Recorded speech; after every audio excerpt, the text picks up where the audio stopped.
ನಮಸ್ಕಾರ ವೀಕ್ಷಕರೇ, national TV presents big boss ಅಪ್ಡೇಟ್ಗೆ ಸ್ವಾಗತ. ನಾನು ಸ್ವಾತಿ ಸಾಲ್ಯನ್.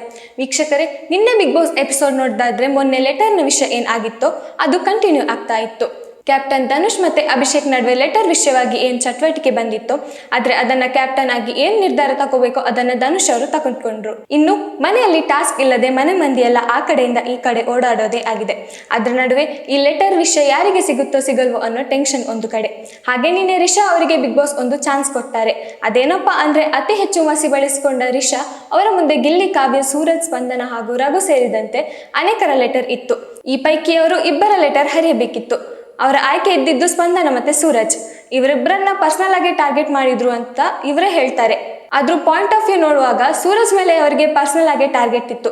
ಯಾಕಂದ್ರೆ ಮಸಿ ಬೆಳೆಯೋ ಟಾಸ್ಕ್ ನಲ್ಲಿ ಸೂರಜ್ ರಿಷನ್ಗೆ ಒಳ್ಳೆ ಕೌಂಟರ್ ಕೂಡ ಕೊಟ್ಟಿದ್ರು. ಇದು ಒಂದು ಪರ್ಸನಲ್ ಕಾರಣ ಇಟ್ಕೊಂಡು ಸೂರಜ್ ಅವ್ರನ್ನ ಟಾರ್ಗೆಟ್ ಮಾಡಿದ್ರು. ಇನ್ನು ಸ್ಪಂದನ ಮನೆಯಲ್ಲಿ ಕಾಣಿಸ್ತಲ್ಲ, ಧನುಷ್ ಮತ್ತೆ ಅಭಿ ಜೊತೆ ಮಾತ್ರ ಇರೋದು ಅನ್ನೋ ಕಾರಣಕ್ಕೆ ಅವರ ಲೆಟರ್ ಕೂಡ ಮಿಷನ್ಗೆ ಹಾಕ್ತಾರೆ. ಇದರಿಂದ ಸ್ಪಂದನ ಮತ್ತೆ ಸೂರಜ್ ತುಂಬಾನೇ ಬೇಜಾರಾಗ್ತಾರೆ. ಈ ವಿಷಯವಾಗಿ ಮಾತಾಡ್ಬೇಕಾದ್ರೂ ರಿಷಾ ಸೂರಜ್ಗೆ ಸರಿಯಾದ ಕಾರಣ ಕೊಡ್ತಾ ಇರಲಿಲ್ಲ. ಕಳ್ಳನ ಬೇಕಾದ್ರೂ ನಂಬೋದು, ಮಳ್ಳನ ನಂಬಲೇಬಾರ್ದು ಅನ್ನೋ ಒಂದು ಸ್ಟೇಟ್ಮೆಂಟ್ ಕೊಡ್ತಾರೆ.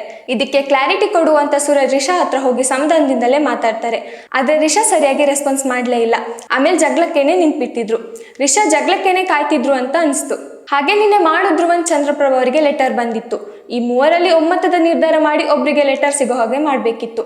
ಮೂವರಿಗೆ 10 ನಿಮಿಷದ ಕಾಲ ಸಮಯಾವಕಾಶ ಕೊಟ್ಟಿದ್ರು. ಪರಸ್ಪರ ಚರ್ಚಿಸಿ ಮಾಳು ಟಾಸ್ಕ್ ಅಲ್ಲೂ ಚೆನ್ನಾಗಿ ಆಡ್ತಾರೆ ಅಂಡ್ ಅವ್ರಿಗೆ ಮಕ್ಕಳು ಕೂಡ ಇದೆ, ಸೊ ಮಾಳುಗೆ ಲೆಟರ್ ಇರ್ಲಿ ಅಂತ ಒಮ್ಮತದ ಆಯ್ಕೆ ಆಯ್ತು. ಲೆಟರ್ ಮಿಷನ್ಗೆ ಹಾಕ್ಬೇಕಾದ್ರೆ ಧ್ರುವನ್ ಚಂದ್ರಪ್ರಭಾ ಅಷ್ಟು ಹತ್ರ ಇಲ್ವೋ, ಆದ್ರೆ ಮಾಳು ಮಾತ್ರ ಜೋರಾಗಿ ಹಾಕ್ಬಿಟ್ರು. ಅವರು ಲೆಟರ್ ಮಿಷನ್ಗೆ ಹಾಕ್ಬೇಕಾದ್ರೂ ತುಂಬಾ ಕೈ ಕೂಡ ನಡ್ತಿತ್ತು ಅವ್ರದ್ದು. ಇನ್ನು ಇವತ್ತು 2 ಪ್ರೋಮೋ ಬಿಟ್ಟಿದ್ರು. ಅದರಲ್ಲಿ ಒಂದು ಟ್ವಿಸ್ಟ್ ಏನಂದ್ರೆ ಗಿಲ್ಲಿ ಮತ್ತೆ ಕಾವ್ಯ ನಡುವೆ ಬಿಗ್ ಬಾಸ್ ಲೆಟರ್ ವಿಷಯವಾಗಿ ತಂದಾಕಿದ್ರು. ಅದಕ್ಕಿಂತ ಮುಂಚೆ ಗಿಲ್ಲಿ ಕಾವ್ಯ ಈ ವಿಷಯ ಮಾತಾಡಿದ್ರು. ಯಾವುದೇ ಕಾರಣಕ್ಕೂ ನಾನು ಬಿಟ್ಕೊಡಲ್ಲ, ನಂಗೆ ಲೆಟರ್ ಬೇಕೇ ಬೇಕು ಅಂತ ಕಾವ್ಯ. ಇನ್ನೊಂದ್ ಕಡೆ ಹೆಣ್ಣಿಗೆ ಹಠ ಇರಬಾರ್ದು, ಗಂಡಿಗೆ ಚಟ ಇರಬಾರ್ದು ಅಂತ ಗಿಲ್ಲಿ. ಇವರಿಬ್ಬರ ಮಾತು ನೋಡಿದ್ರೆ ಒಬ್ರು ಬಿಟ್ಕೊಡೋದು ಕಾಣಲ್ಲ. ಆದ್ರೂ ಎಲ್ಲೋ ಒಂದ್ ಕಡೆ ಕಾವ್ಯ ಅಂತ ಬಂದ್ರೆ ಗಿಲ್ಲಿ ಬಿಟ್ಕೊಡ್ಬೋದು ಅಂತ ನನ್ಗನ್ಸ್ತು. ಇನ್ನು ಏನಾಗುತ್ತೆ ಅಂತ ಇವತ್ತು ನೋಡ್ಬೇಕು. ಇನ್ನು ಒಂದು ಪ್ರೋಮೋ ರಾಶಿಕಾ ಮತ್ತೆ ರಕ್ಷಿತಾ ಅವರಿಗೆ ಲೆಟರ್ ಬಂದಿತ್ತು. ಅದರಲ್ಲಿ ಮನೆಯವರು ಒಮ್ಮತದ ನಿರ್ಧಾರ ಮಾಡಿ ಲೆಟರ್ ಸಿಗೋ ಹಾಗೆ ಮಾಡ್ಬೇಕಿತ್ತು. ಅದ್ರಲ್ಲಿ ಪ್ರೋಮೋ ನೋಡಿದ್ರೆ ರಕ್ಷಿತನ ವಿರುದ್ಧ ಅಶ್ವಿನಿ, ಧ್ರುವನ್, ತ್ರಿಷಾ ನಿಂತಿದ್ರು. ಉಳಿದವರು ರಕ್ಷಿತನ ಪರವಾಗಿ ನಿಂತಿದ್ರು. ಆದ್ರೆ ಅಶ್ವಿನಿ ಗೊತ್ತಲ್ವಾ, ಅವರ ನಿರ್ಧಾರನೇ ಅಂತಿಮ ಅನ್ನೋ ಹಾಗೆ ರಕ್ಷಿತನಿಂದ ಮನೆ ನೆಮ್ಮದಿ ಇಲ್ಲ, ಜಗಳಕ್ಕೂ ಅವಳೇ ಕಾರಣ ಅಂತ ಹೇಳ್ತಾರೆ. ರಘು ಅವರು ರಕ್ಷಿತನ ಪರವಾಗಿ ಮಾತಾಡಿದ್ರು. ಆದ್ರೆ ಪ್ರೊಮೋದಲ್ಲಿ ತೋರಿಸಿದ ಹಾಗೆ ಧ್ರುವಂತ್ ಲೆಟರ್ನ ಮಿಷನ್ಗೆ ಹಾಕ್ತಾರೆ.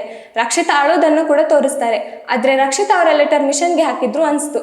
ಇದ್ಯಾಕೋ ರಕ್ಷಿತಾ ಮೇಲೂ ಪರ್ಸನಲ್ ಟಾರ್ಗೆಟ್ ಇರ್ಬೋದು ಅಂತ ನಂಗೆ ಅನಿಸ್ತು. ಇದು ಇಲ್ಲಿವರೆಗೂ ಆದಂತ ಬಿಗ್ ಬಾಸ್. ಇನ್ನು ಇವತ್ತು ಏನಾಗ್ಬೋದು ಅಂತ ನೋಡ್ಬೇಕು. ಇನ್ನಷ್ಟು ಸುದ್ದಿಗಳಿಗಾಗಿ ನೋಡ್ತಾ ಇರಿ ನ್ಯಾಷನಲ್ ಟಿವಿ. ಧನ್ಯವಾದಗಳು.